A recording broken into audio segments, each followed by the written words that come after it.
E aí, pessoal, seja muito bem-vinda e bem-vindo a mais uma videoaula de filosofia aqui no canal. Meu nome é Laura e nós estamos fazendo aqui no mês de outubro videoaulas destinadas a você que está estudando para o Enem, que vai acontecer agora em novembro. Então, essas videoaulas são sobre os principais temas que caem no Enem para você revisar aí na hora que você estiver estudando. Eu já falei sobre o Segundo Reinado no último vídeo de História e hoje eu vou falar sobre o racionalismo moderno. Eu já tenho um vídeo aqui no canal sobre a filosofia do René Descartes, que eu vou deixar aqui no card para vocês assistirem depois, que é o principal nome quando se fala em racionalismo moderno, mas também tem outros pensadores do racionalismo, como por exemplo o Spinoza, que é o que nós vamos falar na videoaula de hoje. Spinoza, chamado por seus pais de Bento, foi um dos principais filósofos quando se fala em racionalismo moderno, juntamente com o René Descartes. O Spinoza ele era filho de comerciantes portugueses judeus que haviam fugido para a Holanda, fugindo da Inquisição portuguesa. E ele estudou em sinagogas, era um aluno brilhante, fora do comum, excepcional mesmo, só que ele fazia muitas críticas sobre questões sociais, políticas, principalmente sobre questões religiosas. E isso não era muito bem visto pela sociedade da época. E as suas críticas sobre religião não foram bem aceitas pelos líderes religiosos. E em 1656 ele foi acusado de ateísmo e foi excomungado.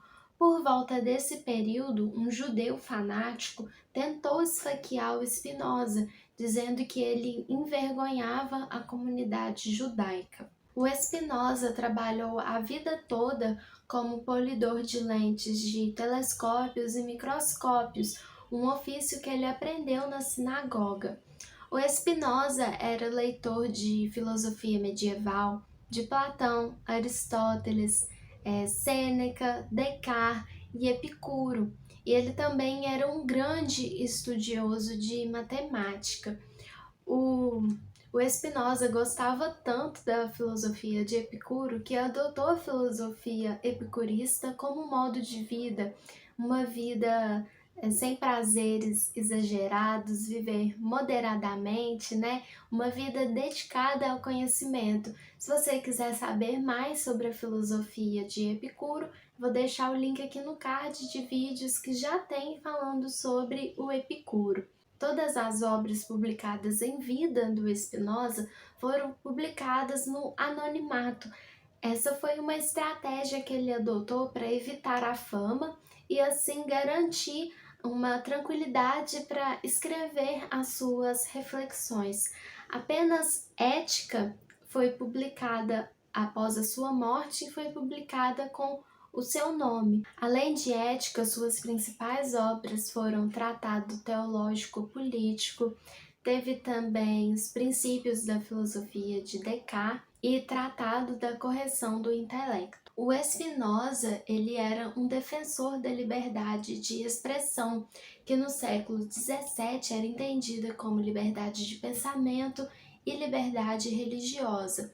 Durante toda a sua vida, o Spinoza foi acusado de ser ateu, tanto é que o termo ateísmo era muito associado com o termo espinosismo. Só que o Spinoza não era ateu, pelo contrário, ele acreditava na existência de Deus, ele defendia a existência de Deus. O próprio livro Ética, as primeiras partes do livro, é falando sobre a existência de Deus, defendendo a existência de Deus. Então, como que um filósofo que defendia Deus, falava sobre a existência de Deus, poderia ser considerado um ateu? Não é isso. O Spinoza, ele não era ateu, ele fazia críticas à teologia. O Spinoza era um antiteólogo. Teologia e religião são conceitos diferentes. A religião é entendida pelo filósofo como um conjunto de teses, de afirmações simples e verdadeiras, que a própria razão e a fé têm a capacidade de analisar essas afirmações e de reconhecê-las como verdades. A religião, então, é um conjunto de teses morais que são relevantes para a fé.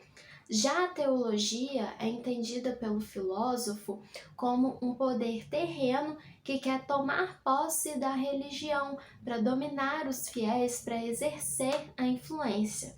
Claro que a teologia hoje é bem diferente do que essa que existia no século XVII. Essa teologia que eu estou falando é a que existia no século XVII, é essa teologia que o Spinoza vai criticar, não é a teologia que existe hoje. A teologia hoje é completamente diferente da que existia no século XVII. Como eu falei, o Spinoza começa seus escritos provando, mostrando que Deus existe, mas o conceito de Deus que ele vai defender a existência é diferente desse Deus da religião, do judaísmo, da Igreja Católica, enfim. É um Deus próprio, ele tem uma noção própria do que é Deus, uma noção metafísica. Até tem, né, na filosofia um termo bastante conhecido que é o Deus de Spinoza. Esse Deus de Spinoza, ele é um ser que é impossível não imaginar a sua existência. É um Deus que causa a si mesmo, ele causa a sua própria existência. Ele não precisa de outro ser para existir. O Deus de Spinoza é um ser infinito e eterno. O Deus de Spinoza, ele é infinito porque ele é único. Não existe outro ser igual a ele, não existe outro Deus igual a ele. E ele é eterno porque ele causa sua própria existência. Ele não precisa de outro ser para poder existir. O Spinoza fala que tudo que existe no mundo é Deus ou então é expressão de Deus. Nós, seres humanos, somos expressão do Deus. O Spinoza diz também que milagre, não existe milagre. O que a teologia define, conceitua como milagre, não existe. O que existe são ações corriqueiras, ações do cotidiano da natureza que podem ser explicadas racionalmente. Outra questão que o Spinoza critica sobre Deus é essa questão das pessoas acreditarem que Deus interfere no destino, na vida das pessoas. Para Spinoza, isso não existe, porque Deus não tem essa capacidade de transcendência. O Deus de Spinoza é um Deus imanente, ele está junto com a natureza, ele está misturado com a natureza, como se Deus e natureza fossem uma coisa só. Então, o Deus não tem essa capacidade de interferir na vida das pessoas, de interferir no destino das pessoas. Esse é o Deus de Spinoza.